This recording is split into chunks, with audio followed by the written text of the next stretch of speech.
Information in this video is derived from verified public sources. On January 21st, 2026, in a private meeting room at the World Economic Forum in Davos, Switzerland, something happened that most people didn't notice. President Donald Trump sat down with NATO Secretary General Mark Rutte. The meeting lasted 47 minutes. When they emerged, Trump announced what he called a framework of a future deal on Greenland. He smiled. Rutte smiled. The press took photos. Everyone moved on. Please subscribe for real updates on gold, silver, and money. No hype, just facts that protect your wealth. But 3,000 miles away in Brussels, the European Parliament was holding an emergency session. And what they decided in that room on that same day will reshape global trade, geopolitics, and economic power for the next decade. The European Union officially suspended the agreement on reciprocal fair and balanced trade with the United States. This wasn't a minor policy adjustment. This was the complete freezing of a trade relationship worth $1.7 trillion annually. $1.7 trillion. That's larger than the entire economy of Canada. That's bigger than the gross domestic product of Russia and Australia combined. That's $4.4 billion changing hands between America and Europe every single day. And it stopped. Not because of economics, not because of tariffs or regulations or trade imbalances. It stopped because of an island covered in ice that 99% of Americans couldn't find on a map 2 months ago. Greenland. The deal that Trump just made with NATO isn't what the media is reporting. The framework he announced isn't about security cooperation or Arctic defense. It's about damage control. Because what happened in the 3 weeks before that Davos meeting was the closest the North Atlantic Treaty Organization has come to complete fracture since it was founded 75 years ago. And the fracture wasn't caused by Russia. It wasn't caused by China. It was caused by the President of the United States threatening to invade an ally's territory. And while Washington and Brussels were locked in this crisis, while NATO was on the verge of collapse, while $1.7 trillion in trade froze solid, someone else was watching very carefully Beijing. Because what just happened is exactly what China has been waiting for. The thing they couldn't accomplish through military pressure or economic coercion or diplomatic maneuvering, Donald Trump just handed to them on a silver platter. The fracturing of the Western alliance.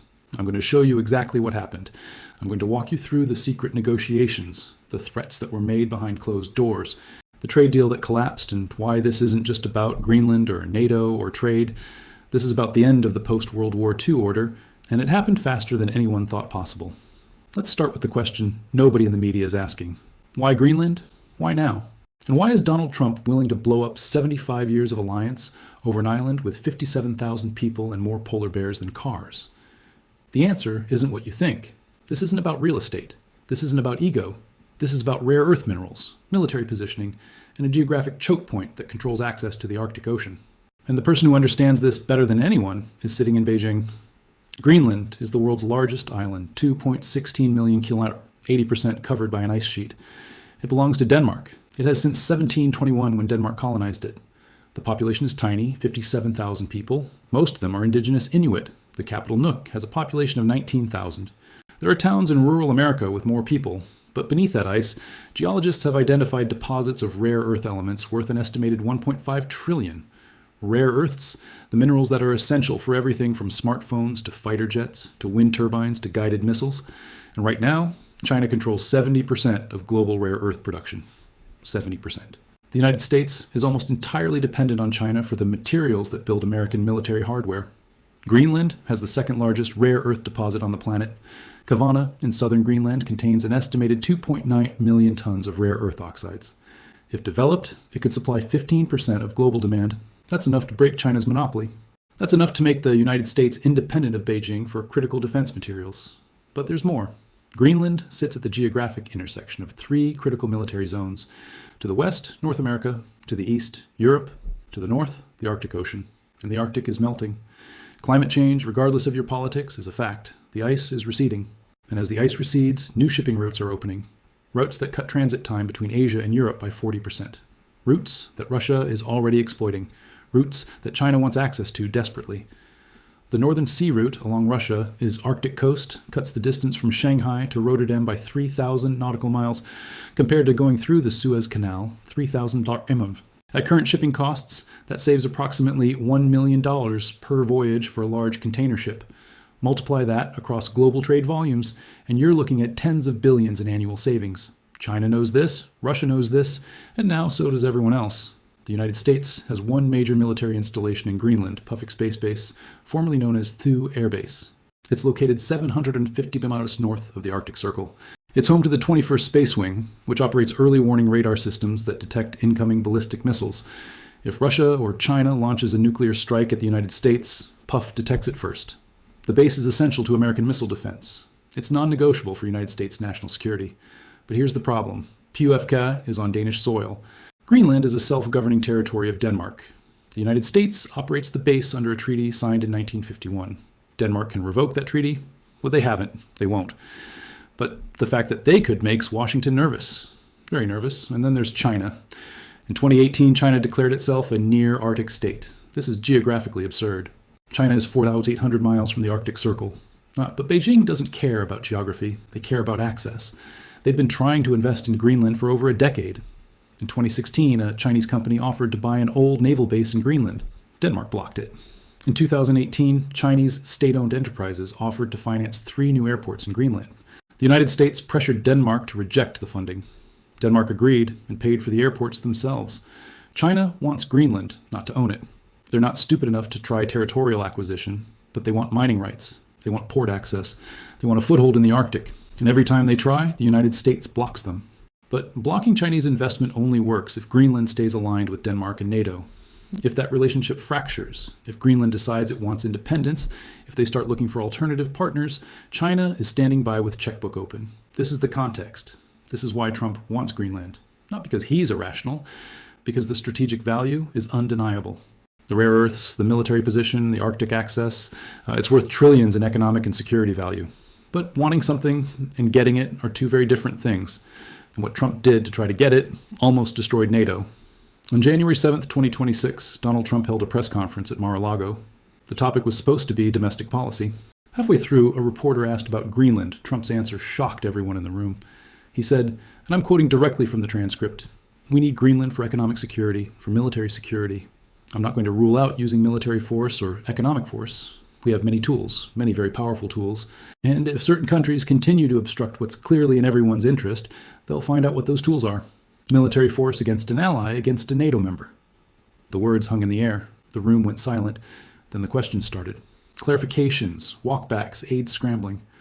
But Trump doubled down. He said Denmark was being unreasonable. He said European leaders didn't understand modern security threats. He said Greenland's future was too important to be held hostage by outdated sovereignty concerns.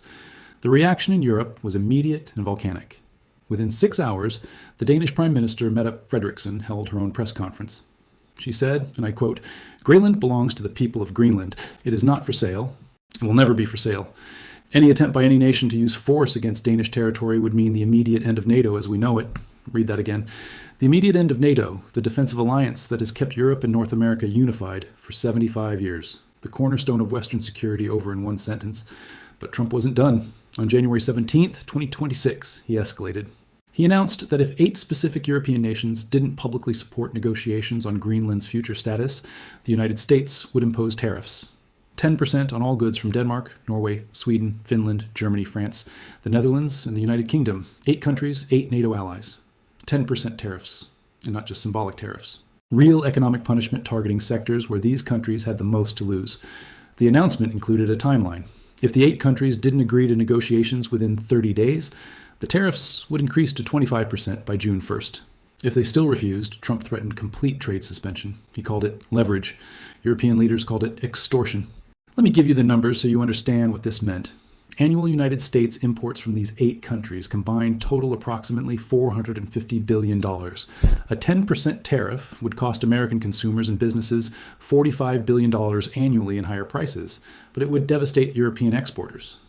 Germany alone exports $127 billion worth of goods to the United States every year. Automobiles, machinery, pharmaceuticals, chemicals. A 10% tariff would make German products less competitive against American and Asian alternatives. Tens of thousands of jobs would be at risk. Norway exports $64 billion in goods, mostly energy and fish. The Netherlands, $87 billion, much of it agricultural products and refined petroleum. France, $52 billion, including aircraft, wine, and luxury goods. The United Kingdom, $61 billion, Sweden, $15 billion, Denmark, $12 billion, Finland, $8 billion. Add it up, and you're looking at economic warfare against America's closest allies. Not adversaries, not competitors, allies. Countries that stood with the United States through 2 world wars, the Cold War, the War on Terror, every major conflict of the past century, and Trump was threatening to economically punish them because they wouldn't negotiate away the sovereignty of one of their territories. The response was unprecedented. On January 19th, the foreign ministers of all 8 targeted countries held a joint press conference in Brussels. They issued a statement condemning the tariff threat as incompatible with NATO obligations, contrary to international law, and fundamentally destructive to the transatlantic relationship. They said the threatened tariffs violated World Trade Organization rules, and they said if the United States proceeded, the European Union would file formal complaints and impose retaliatory tariffs on American goods. But more importantly, they drew a red line. The statement said, the territorial integrity of member states is non-negotiable. Any attempt to coerce changes to sovereign borders through economic or military threats represents a violation of the principles upon which NATO was founded. If such threats are carried out, member states will be forced to reconsider their participation in alliance structures. Reconsider their participation. That's diplomatic language for we might leave NATO 8 countries, including Germany, France, and the United Kingdom, the 3 largest European economies, the 3 most powerful European militaries. If they left NATO, the alliance would cease to exist in any meaningful form. And this is where the trade deal comes in. Because while the tariff threats were making headlines, something much bigger was happening behind the scenes. The collapse of the economic framework that has governed the United States, Europe, trade for decades. I don't push memberships. If this content consistently helps you think more clearly about markets and global events, membership is simply a way to go deeper and support the channel. On August 14, 2025, 5 months before the Greenland crisis erupted, President Trump and European Commissioner President Ursula von der Leyen signed something called the Agreement on Reciprocal Fair and Balanced Trade. The media barely covered it. It seemed like a boring technical document. Tariff schedules, regulatory harmonization, market access provisions, the kind of thing that trade lawyers read and everyone else ignores. But this agreement was actually revolutionary. It was designed to create the largest free trade zone in human history. The United States and European Union combined represent a market of 850 million people with a combined gross domestic product of over 45 trillion. 45 trillion. That's 54% of global economic output. The agreement would reduce or eliminate tariffs on over 90% of goods traded between the 2 regions. It would harmonize regulations on everything from automobile safety standards to pharmaceutical approvals. It would open service sectors that had been protected for decades. The projected economic impact was staggering. The European Commission estimated the deal would increase United States-Europe trade by 32% within 5 years. That would add $550 billion to annual trade volumes. United States GDP would increase by an estimated 0.3% annually. Doesn't that sound like much until you realize that $69 billion per year in additional economic activity? The EU would see similar gains. Jobs would be created. Hundreds of thousands of them. Manufacturing jobs as supply chains integrated. Technology jobs as digital services expanded, agricultural jobs as farm products gained market access. The agreement was supposed to be the economic answer to China's Belt and Road Initiative, a way for democracies to create economic interdependence so deep that political conflicts would become impossible to sustain. The signing ceremony in August 2025 was held at the White House. Trump and von der Leyen stood at podiums. They talked about partnership. They talked about shared values. They talked about the strength of the transatlantic relationship. Trump called it the greatest trade deal in history. Von der Leyen called it a new chapter in United States-Europe cooperation. The agreement required ratification. In the United States, Congress needed to approve it. In the European Union, the European Parliament and all 27 member state parliaments needed to vote yes. The process was expected to take 12 to 18 months, but everyone assumed it would pass. The economic benefits were too obvious. The political momentum was too strong. This was happening. Then came Greenland and everything fell apart. On January 21st, 2026, the same day Trump met with NATO Secretary General Rutte in Davos, the European Parliament held an extraordinary session. The topic was the tariff threats. The session was scheduled to last 2 hours. It lasted 7. Member after member stood up and spoke. German representatives talked about economic coercion being incompatible with alliance membership. French representatives talked about sovereignty being non-negotiable. Danish representatives, understandably, were the most vocal. One Danish member of parliament said, quote, "We cannot ratify a trade agreement with a country that threatens military action against European territory. We cannot integrate our economies with a partner that uses economic warfare as a diplomatic tool. This is not about Greenland anymore. This is about whether we can trust the United States to honor any agreement." The vote came at 11:43 p.m. Brussels time. The resolution was simple. It suspended all parliamentary action on the agreement on reciprocal, fair, and balanced trade until the United States government formally and unequivocally renounced the use of military or economic coercion against European Union member states or their territories. The vote was 573 in favor, 42 against, 37 abstentions. Not even close. The trade deal that would have created a $45 trillion integrated market died in one night.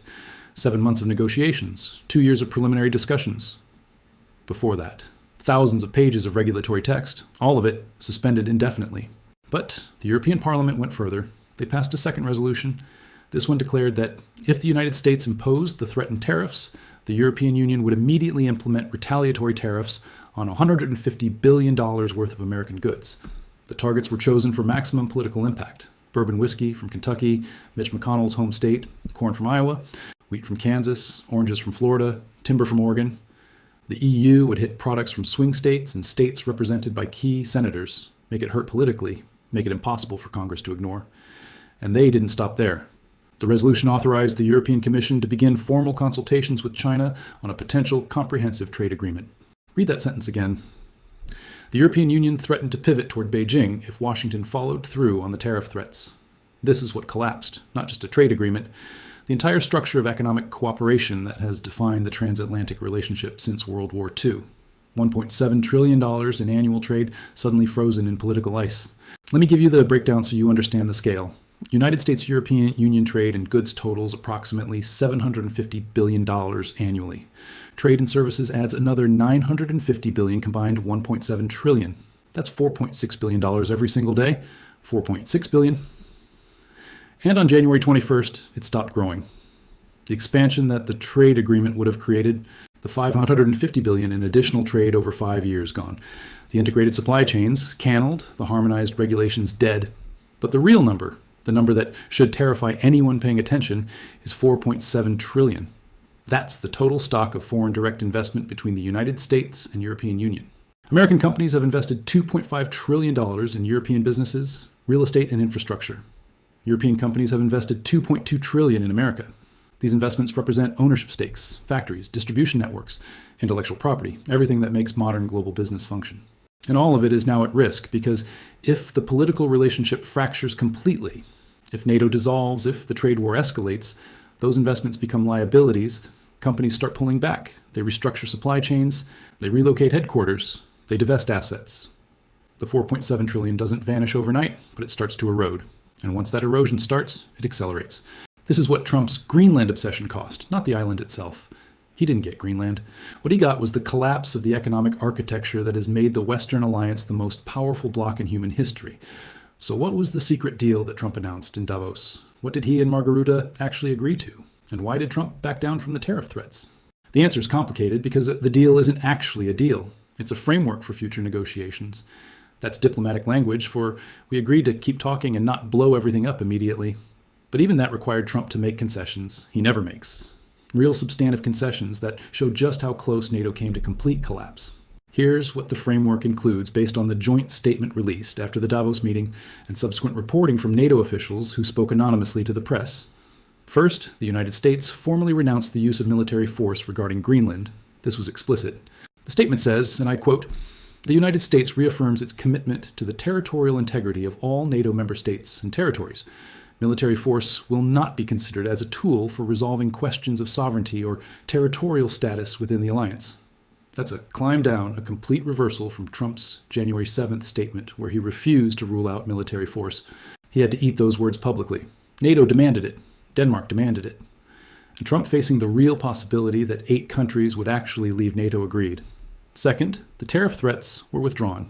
The framework doesn't mention this directly because it would be too embarrassing, but the day after the Davos announcement, the White House quietly issued a statement saying the tariff review had been postponed pending further consultations. Postponed indefinitely, according to European officials, which means canneled. Third, and this is where it gets interesting, the framework establishes a NATO Arctic Security Initiative. This is the actual substance of the deal. The United States, Canada, Denmark, Norway, and Iceland will coordinate on Arctic defense. They'll increase military exercises in the region. They'll enhance intelligence sharing. They'll develop infrastructure for rapid deployment of forces to Arctic territories. But here's the key part. The initiative includes a commitment to develop rare earth mining in Greenland under NATO partnership frameworks. This is what Trump actually wanted, access to Greenland's minerals. And he got it sort of not through ownership, not through territorial acquisition, through partnership. NATO countries will invest in developing Greenland's rare earth deposits. The minerals will be shared among alliance members. Greenland gets the economic benefits. Denmark retains sovereignty. The United States gets the rare earths. China gets locked out. Fourth, the framework includes something called the Golden Dome Initiative. This is a proposed missile defense installation in northern Greenland. It would complement the existing radar at Puff Space Base. The system would provide 360-degree coverage of ballistic missile threats from Russia and China. The cost is estimated at $18 billion over 8 years. The United States will pay 60%. NATO countries will cover the rest through burden-sharing arrangements. Fifth, and this is the part that matters most to Denmark and Greenland, the framework explicitly states that all security arrangements are subject to Greenlandic consent. Greenland's parliament has to approve any military installations. They have to approve mining agreements. They retain veto power. This is critical because Greenland has been moving toward independence for years. They have a referendum scheduled for 2028 on full sovereignty from Denmark. If Greenland votes yes, they become an independent country. And if they're independent, they're not automatically part of NATO. They'd have to apply for membership separately. The framework addresses this by saying that regardless of Greenland's future political status, the security arrangements will be honored as long as Greenland agrees. It's essentially NATO acknowledging that Greenland might become independent and trying to lock in the relationship now before that happens. Sixth, the framework includes a provision that European officials insisted on. Any country that attempts to pressure NATO members on territorial issues through economic or military coercion will face collective response. This is aimed directly at Trump. It's a warning. If you try this again, if you threaten allies again, the entire alliance will respond as one. So this is the deal. The United States gets enhanced Arctic security, access to rare earth minerals, an expanded military presence in Greenland, but not through ownership, through partnership. And Denmark and Greenland get security guarantees, economic investment, infrastructure development, and most importantly, a formal acknowledgement of Greenlandic sovereignty and self-determination. Trump spun this as a win. He said the framework achieves everything he wanted without compromising anyone's sovereignty. And technically, he's right. The United States gets the strategic benefits, but it's not what he originally demanded. He wanted control. He wanted ownership. He threatened military force to get it. And what he actually got was a partnership agreement that requires consensus and gives Greenland veto power. That's not a Trump-style deal. That's a compromise. And the fact that Trump agreed to it shows how serious the NATO crisis actually was, because Trump doesn't compromise unless he has no other choice. Now, let's talk about the winner in all of this, because it's not the United States, it's not Europe, it's not even Greenland, it's China. On January 22nd, 2026, the day after the DVOS framework was announced and the European Parliament suspended the trade deal, a curious thing happened in Beijing. The Ministry of Foreign Affairs held a routine press conference. A reporter asked about the Greenland situation. The spokesperson gave a carefully worded answer. She said, quote, "China has always respected the sovereignty and territorial integrity of all nations. We believe disputes should be resolved through dialogue and mutual respect. We hope all parties can work together to maintain regional peace and stability." Standard diplomatic boilerplate, nothing controversial. But then she added one more sentence. China remains committed to developing friendly cooperation with all Arctic nations and peoples based on mutual benefit and respect for sovereignty. Well, that last sentence is the key. All Arctic nations and peoples, not governments, peoples. That's a signal. China is saying they're willing to work with Greenland directly, regardless of its political status. If Greenland becomes independent, if the relationship with Denmark changes, if NATO security arrangements fall apart, China is positioning itself as an alternative partner. And they're not doing this quietly. 3 days after the Davos meeting, the Chinese state-owned enterprise China Northern Rare Earth Group announced a new initiative. They're offering technical assistance and financing to any country that wants to develop rare earth mining capabilities. The program is called the Rare Earth Partnership Initiative. It offers low-interest loans, technology transfer, and guaranteed purchase agreements for refined rare earth elements. The target audience is obvious. Countries with rare earth deposits that don't have the capital or expertise to develop them alone. Countries like Greenland, Mongolia, Vietnam, Brazil, Australia, African nations. With untapped mineral wealth, China is offering to help develop these resources. And in exchange, they want long-term supply agreements and strategic partnerships. This is the Belt and Road playbook applied to critical minerals. Offer financing that countries can't refuse.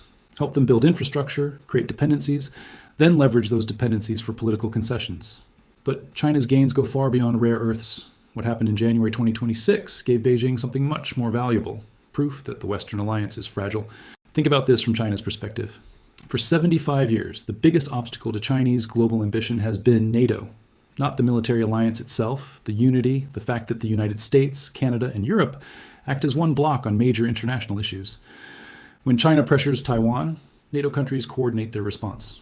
When China tries to buy strategic infrastructure in Europe, NATO countries consult and collectively block it. When China pushes territorial claims in the South China Sea, NATO countries sail joint freedom of navigation operations. This unity is what makes NATO powerful, not the tanks or planes or ships, the coordination, the trust, the shared commitment to mutual defense and common interests. And Trump just shattered it, not permanently. The framework deal papered over the immediate crisis. But the cracks are visible. European leaders now know that the United States, under certain leadership, will threaten them, will use economic coercion, will prioritize unilateral interests over alliance solidarity. That knowledge changes everything. European strategic planners are now building contingencies for a future where the United States can't be trusted. They're discussing European strategic autonomy. They're talking about independent defense capabilities. They're exploring closer coordination with each other, separate from NATO structures. And every step toward European autonomy is a step away from transatlantic unity, which is exactly what China wants. Let me show you how this plays out in practical terms. France is already calling for an independent European nuclear deterrent, not replacing NATO, supplementing it. But once you build independent capabilities, you start using them independently. You make decisions without Washington. You pursue interests that might diverge from American priorities. Germany is pushing for a European defense industry that doesn't rely on American technology. They want European fighter jets, European tanks, European missile systems. Again, this is framed as strengthening NATO, but it's also creating the capability to act without American approval or support. The European Union is developing its own security strategy for the Indo-Pacific. They're sending warships to the South China Sea on European missions, not NATO operations. They're building diplomatic relationships with Asian countries independent of American frameworks. None of this is anti-American. European leaders will tell you repeatedly that they value the transatlantic partnership, but they're also hedging. They're preparing for a world where that partnership might not be reliable and that hedging creates opportunities for China. Here's a specific example. In December 2025, before the Greenland crisis, the European Union was negotiating a comprehensive investment agreement with China. The negotiations had stalled over human rights concerns and market access issues. European countries were united in demanding concessions from Beijing before signing. After the Greenland crisis, after the trade deal suspension, those negotiations restarted with a different tone. European officials are now more willing to compromise, not because they care less about human rights, because they need alternatives to American trade. If the transatlantic economic relationship is unstable, Europe needs other markets, and the biggest market available is China. China didn't cause the Greenland crisis. They didn't plan it, but they're absolutely capitalizing on it. Every division within NATO is an opportunity for Beijing to expand influence, and the divisions just got a lot wider. The European Union's threat to negotiate a comprehensive trade agreement with China wasn't empty posturing. According to officials involved in the discussions, preliminary talks began on January 26th, just 5 days after the trade deal suspension. The framework under discussion would increase EU-China trade by an estimated $200 billion over 5 years. Not as large as the United States-Europe deal would have been, but substantial. And it comes with strings. China is demanding that Europe remain neutral on Taiwan, not abandon the one China policy. Just stop participating in freedom of navigation operations near Taiwan. Stop selling defense technology to Taipei. Stay neutral. Before the Greenland crisis, every European country would have rejected that demand immediately. After the crisis, some are reconsidering. If the United States is willing to threaten European allies over Greenland, why should Europe risk Chinese economic retaliation to defend American interests in Taiwan? That's the question European leaders are quietly asking. And the fact that they are asking it represents a strategic victory for China worth far more than any trade deal or rare earth deposit. Let me zoom out and show you the bigger pattern here. Because Greenland isn't an isolated incident. It's part of a trend that should terrify anyone who understands how global power actually works. Since 2022, we've seen a systematic weakening of Western institutional cohesion, not through external attack, through internal dysfunction. And the pattern is always the same. Step 1, a crisis emerges that requires coordinated response. Ukraine war, Middle East conflicts, Chinese aggression, supply chain disruptions, pandemic threats. Pick your crisis. Step 2, the United States either takes unilateral action without consulting allies or makes demands that allies find unacceptable. Step 3, allies push back. They object. They refuse. They assert their own interests. Step 4, instead of negotiating or compromising, the United States threatens consequences, economic punishment, reduced security commitments, public criticism. Step 5, the crisis escalates to the point where the entire alliance structure is at risk. Step 6. A face-saving compromise is reached that resolves the immediate problem but doesn't repair the underlying damage. We saw this pattern with Ukraine. The United States wanted Europe to cut energy ties with Russia completely and immediately. Europe said that would crash their economies. The United States accused Europe of funding Russian aggression. Europe accused the United States of demanding sacrifices it wouldn't make itself. Eventually, they compromised on phased energy reductions. But the mutual resentment remained. We saw it with China tariffs. The United States imposed tariffs on Chinese goods and demanded Europe do the same. Europe said the tariffs violated WTO rules and would trigger retaliation that would hurt European exporters. The United States said Europe was being weak on China. Europe said the United States was pursuing protectionism disguised as security policy. They never fully aligned. We saw it with defense spending. The United States demanded NATO countries spend at least 2% of GDP on defense. Most countries weren't meeting that target. The United States threatened to reduce its NATO commitment. European countries increased spending but resented being pressured.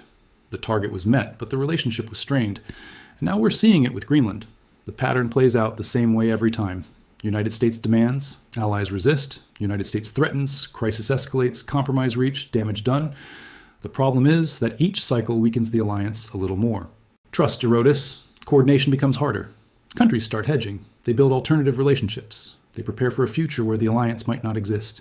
And this erosion is exactly what China's grand strategy depends on. China cannot defeat the United States militarily. Not now, maybe not ever. The United States military is too powerful, too technologically advanced, too geographically advantaged. Direct military confrontation with the United States would be national suicide for China. But China doesn't need to defeat the United States militarily. They just need to break American alliances. Because the United States without allies is manageable. The United States military can project power globally, but it depends on bases in allied countries. Naval bases in Japan and South Korea, air bases in Germany and the United Kingdom, forward operating positions in Qatar and Australia. Without allied basing rights, American power projection collapses. The United States economy is massive, but it depends on global supply chains that run through allied ports, allied factories, allied logistics networks. Without allies, American companies can't access the markets and resources they need to remain competitive. The United States technology sector dominates globally, but it depends on allied research partnerships, allied talent pools, allied market access. Without allies, American innovation slows. China understands this completely. Their strategy isn't to fight the United States. It's to isolate the United States. Spawn. And the best way to achieve that isolation is to wait for the United States to alienate its own allies, which is exactly what's happening. Not through Chinese action, through American dysfunction. Let me give you a Chinese strategic document that explains this explicitly.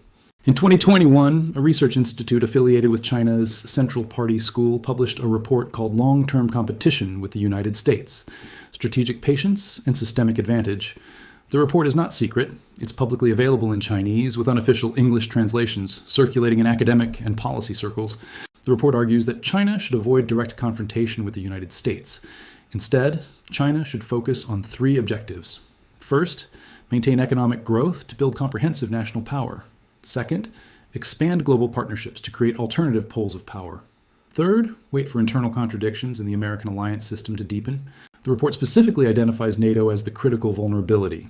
It says, and I'm translating from the Chinese, the North Atlantic Alliance is bound by shared interests, but divided by conflicting priorities. As American power becomes more unilateral and less consultative, European partners will seek greater autonomy.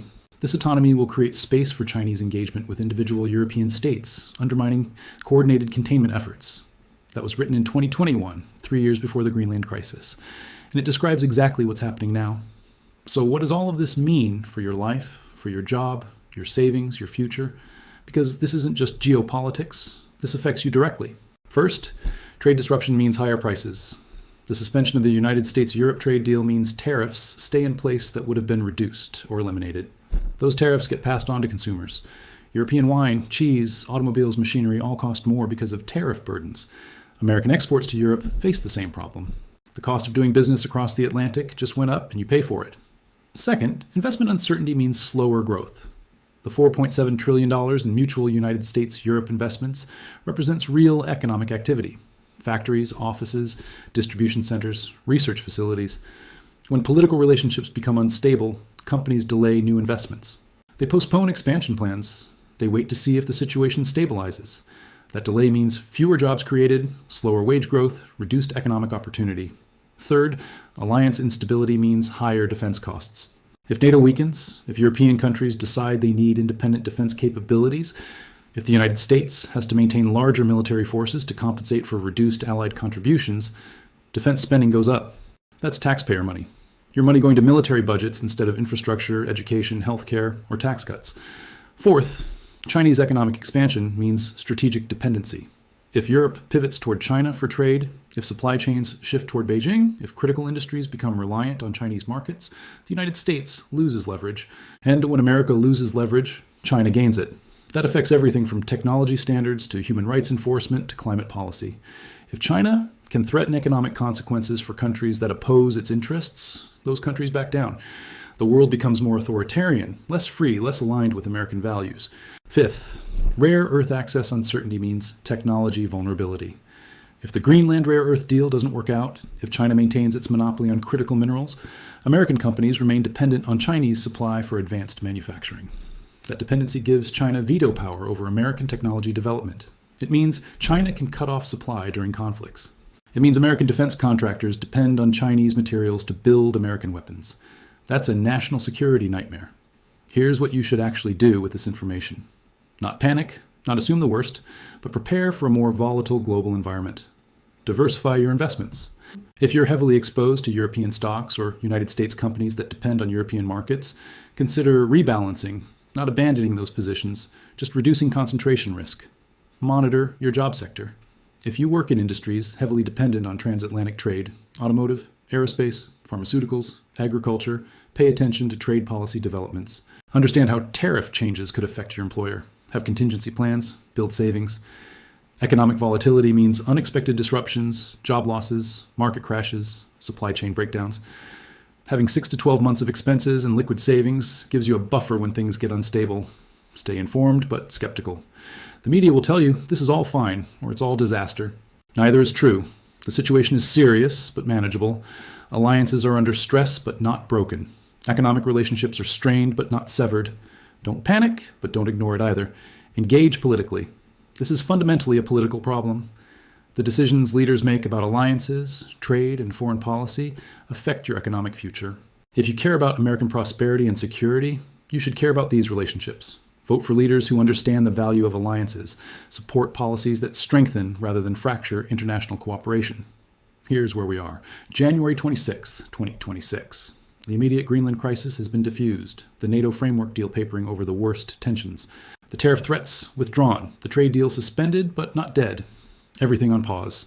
But pause isn't resolution. The underlying dynamics haven't changed. Trump still wants greater control over Greenland. Europe still considers sovereignty non-negotiable. China still sees opportunity in Western division. The conditions that created the crisis still exist. So what happens next? There are 3 possible paths forward, and the path we take will define the next decade of global politics. Path 1, the reconciliation scenario. United States and European leaders use the breathing room from the framework deal to actually rebuild trust. They restart negotiations on the trade agreement. They address European concerns about unilateral American actions. They create formal consultation mechanisms so future disputes get resolved before they explode into crisis. The NATO Arctic Security Initiative becomes a model for cooperation. Greenland's rare earths get developed through partnership. China gets locked out of Arctic resources. The Western Alliance emerges stronger and more unified. This is possible. It's not likely, but it's possible. It requires leadership on both sides, willing to prioritize alliance unity over short-term political wins. It requires compromise. It requires patience. It requires acknowledging that alliances are built on mutual benefit, not coercion. Path 2, the muddle-through scenario. The situation stays frozen. The trade deal remains suspended but not formally canceled. Security cooperation continues at reduced levels. United States and Europe coordinate on some issues but not others. The relationship becomes transactional rather than strategic. Partners, but not allies. This is probably the most likely outcome in the near term. Nobody wants to formally break the alliance, but nobody trusts it enough to deepen it either. The problem with muddling through is that it's inherently unstable. Every new crisis becomes another test. Every disagreement risks escalation, and over time the relationship degrades. Countries build alternative partnerships. They hedge more. They coordinate less. The alliance doesn't collapse in one dramatic moment. It just slowly becomes irrelevant. Path 3, the fracture scenario. Another crisis emerges. Taiwan, Ukraine, Middle East, trade, whatever. The United States makes unilateral demands again. Europe refuses again. But this time, the compromise doesn't come. Positions harden. Rhetoric escalates. Economic warfare begins for real. Countries start leaving NATO, not all at once. One or two at first, then more. The alliance fragments. This is the worst case, but it's not unthinkable. It almost happened over Greenland. If Trump had actually imposed those tariffs, if European countries had followed through on their threats to reconsider NATO participation, the alliance would have entered a death spiral. It was that close, and if it happens once, it can happen again. The precedent has been set. European leaders now know that the United States, under certain leadership, will threaten them. That knowledge doesn't go away. It shapes future decisions. It makes fracture more likely, not less. And which path we take depends on choices being made right now, not by you or me, by leaders in Washington, Brussels, Copenhagen, Beijing. Their decisions will determine whether the Western alliance survives the 21st century or becomes a historical footnote. Let me bring this full circle. On January 21st, 2026, a trade relationship worth $1.7 trillion froze solid because of an argument over an island covered in ice. The agreement on reciprocal, fair, and balanced trade. The framework that would have created the largest economic bloc in human history got suspended, not because of economics, because of threats, coercion, and the fracturing of trust between allies. Trump got his framework deal on Greenland, but he didn't get what he wanted. He got a partnership agreement that requires consultation, gives veto power to a government to 57,000 people. He withdrew his tariff threats. He backed down. Europe suspended the trade deal. They drew red lines. They coordinated their response. They showed they wouldn't be bullied, but they also revealed divisions. They admitted dependence on American trade. They showed vulnerability, and China watched all of it. They didn't cause the crisis, but they benefited from it. Every crack in NATO is an opportunity for Beijing. Every moment of Western disunity is a step toward Chinese strategic advantage. The Greenland crisis is over for now, but the pattern that created it continues, and the next crisis is already forming somewhere. Maybe it's Taiwan, maybe it's Ukraine, maybe it's something we haven't imagined yet. What we know is this. The alliances that kept the democratic world safe and prosperous for 75 years are under stress like never before. Not from external enemies, from internal dysfunction. And if those alliances break, if that coordination ends, if that unity fractures, the world that emerges will be more dangerous, more authoritarian, less free for everyone. The question is whether we recognize that reality before it's too late. Whether leaders choose alliance over ego, cooperation over coercion, long-term stability over short-term political wins. The Greenland crisis gave us a glimpse of what happens when those choices go wrong. $1.7 trillion in trade frozen, NATO on the brink, China gaining strategic advantage without firing a shot. If this has been valuable, if you want to understand these developments as they unfold, subscribe to this channel right now. Hit the notification bell because this story isn't over. The framework deal bought time. It didn't solve the underlying problems. And when the next crisis hits, you'll want to see it coming. The secret Greenland deal just froze Europe's $1.7 trillion trade alliance. While China benefits from the chaos, the warning has been given. The pattern is clear. The only question is whether anyone is listening. Thanks for watching. I'll see you in the next one.